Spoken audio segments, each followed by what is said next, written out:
Szenvedsz régi elrontott tetoválásodtól, de félsz, és nem tudod, mire számíthatsz, ha az eltávolítást választanád? Íme 8 érv, hogy miért választ a savas peptides eljárást.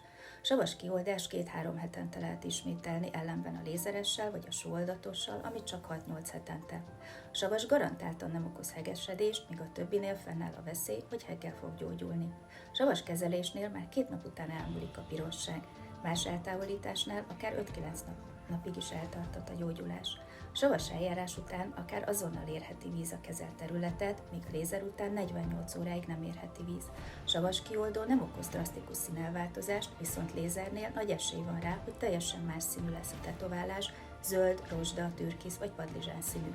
Savas minden pigmentet old, míg más eltávolító nem minden pigmentet fog tudni kezelni.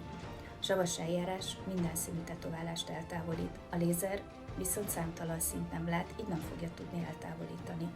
Savas peptides kezelés annyira biztonságos, hogy csak a pigment körüli pürkot fogja oldani, és a természetes szövetet nem bántja. Ellenben a többi kioldóval már nem csak a pigmentált területet oldja, hanem az ott lévő összes szövetet is, így nagyon nagy esély van arra, hogy hegesedéssel fog gyógyulni, és a gyógyulási folyamat is sokkal hosszabb. Like, ha tetszett a videó, és iratkozz fel, ha szeretnél egészséges és szép bőrt.